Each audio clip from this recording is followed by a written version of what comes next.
視座を上げられると景色が変わるわけですよ。やっぱり自分が関わった人がすくすく成長して素晴らしい人になっていったら、それ以上嬉しいことないじゃないですか。この一瞬で十分幸せですよ。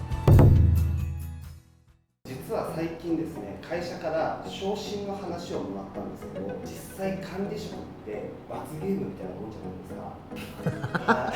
ネットとか調べてもこういう記事がいっぱいあるんですよ。朝から晩まで会議やワンオンワンの係で夜からしか自分の仕事ができないとか、家庭社員がみんな指示待ちの姿勢で主体的に動いてくれないとか、ハラスメントと言われるのは怖くて部下を叱れなくなったとか、結構そういうネガティブな声がたくさん聞かれるんですけど、モンデ社長は管理職のやりがいとか楽しさってどういうところにあると思いますか？めちゃめちゃありますよ。まず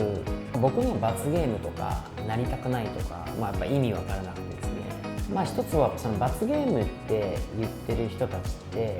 結論うまくいってないからですよね。うまくいってない上司をやっぱり見てるからだと思っていて、当社も支店とかいっぱいあるんですけど、例えば支店長によって本当にその支店の雰囲気変わるなっていうのはもう実際としてあって、支店がうまく業績が出てたりとかいいところはメンバーも僕も支店長目指したいですと言いますし、業績がもういまいちでとか組織状態が悪いとそこの支店のメンバーは絶対支店長なんかなりたくないよねとかって言ってるのがほとんどなんですよ。確かに上の人がすごく疲れてたりとかすると、ああなりたくないなってやっぱ思います。なのでそう罰ゲームかどうかはシンプルに今うまくいってないからそう思う、いや業績が良くないとか、あとはそういう上司を見てるからそう思うだけであって、僕からすれば罰ゲームでも全然何でもないですよね。なりたくないとか罰ゲームだとかいう前に、逆に言うとその管理職になるメリットとか、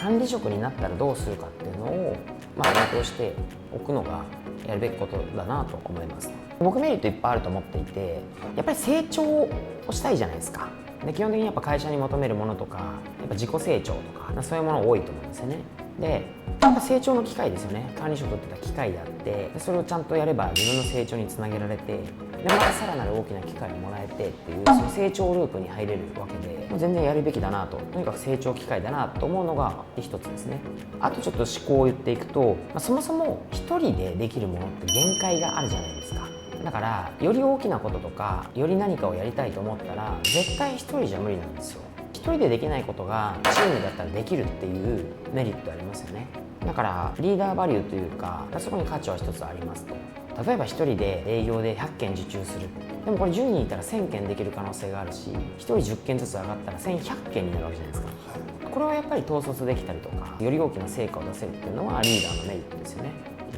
あとはやっぱりその人として大事なところも会社でよく言うんですけど、視座を上げられると。例えばキングダムで言うとですね、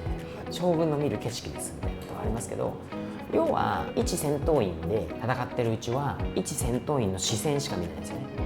でもそれが5長になってとか100人隊の隊長になって、なんなら将軍になってって言ったら景色が変わるわけですよ。だから自分の視点も視座が上がるんですよ。視座が上がるといろんなことが理解できたり、いろんなことが学べるので、よりだから自分の成長には寄与しますよね。あと僕会社内でいう例2つぐらいあるんですけど、1つはプレイヤーとしての能力って正直、頑張っても30代ぐらいピークであと下がりますよね。絶対にそうなんですよ。だって20代の時って一人暮らしで家族もいなくて、自分の時間とお金を自由に使えるし、ある意味仕事で結果を出そうと思ったらバリバリできるわけじゃないですか。仕事じゃない時間だって勉強のために使ったりとか、結果出してる人になおさらやってますよね。でこれ30代になった時に人によってはやっぱり結婚して子供ができてとかって家族に時間を使わなければならないとか、親の介護とか入ってくる可能性もあるわけですよ。でそうなった時にそのバリバリ自分の時間を自分だけに使える優秀な営業マンが入ってきた時に、家族のことも考えなければならない、親のことも考えなければならない、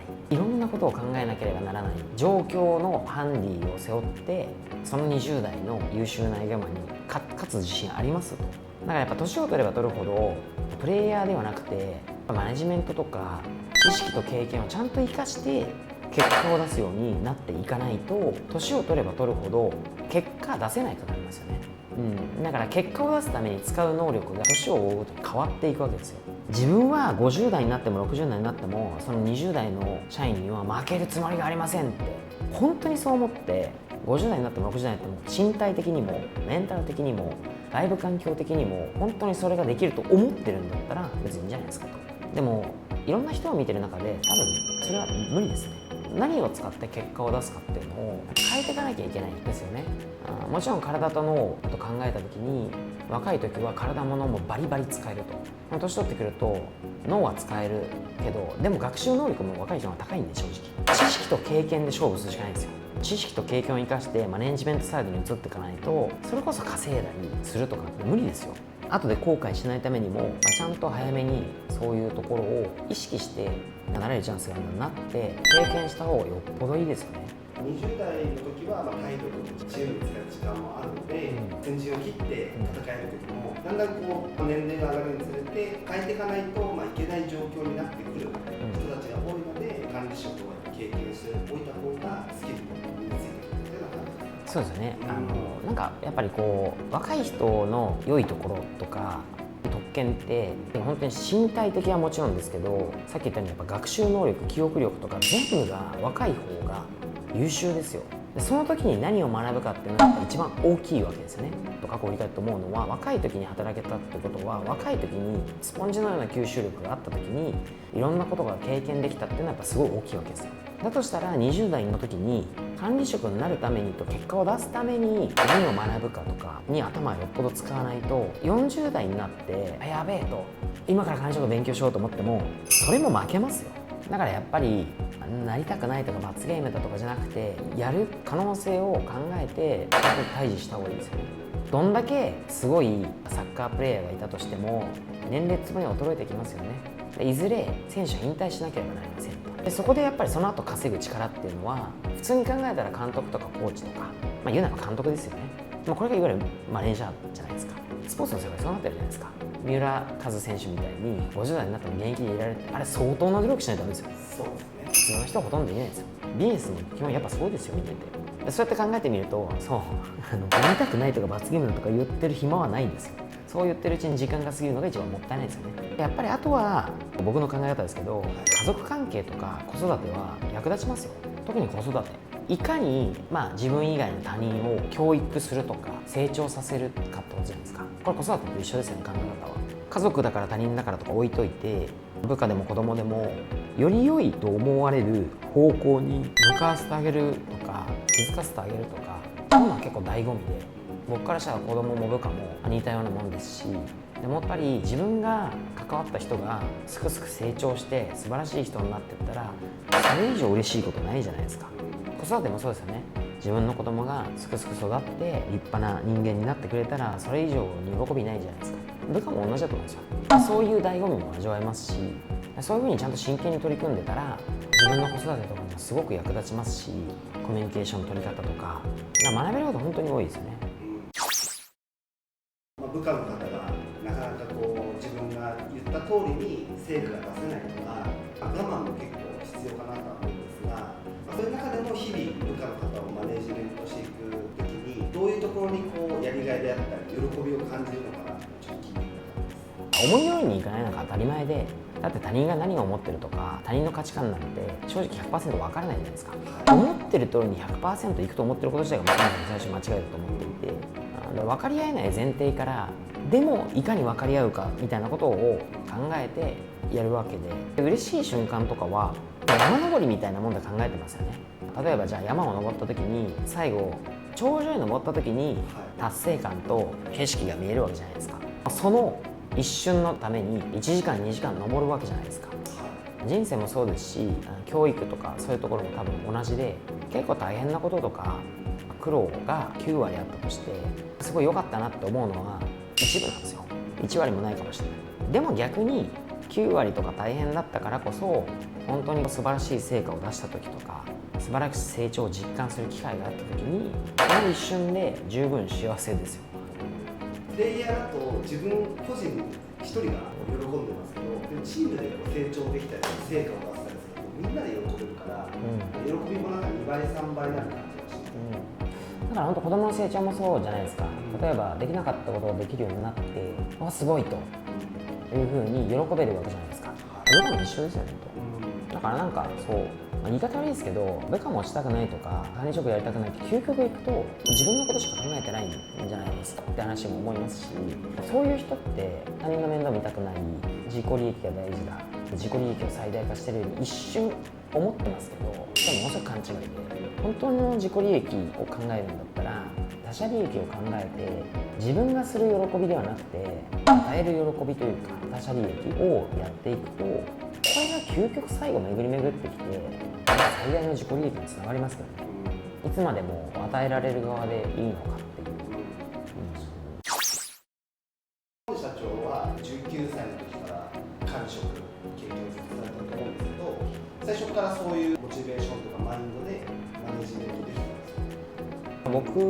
で言うと多分18の時にそうなりましたけど、僕はいつも言いますけど社長も管理職も別になりたくてなったわけじゃないですよ。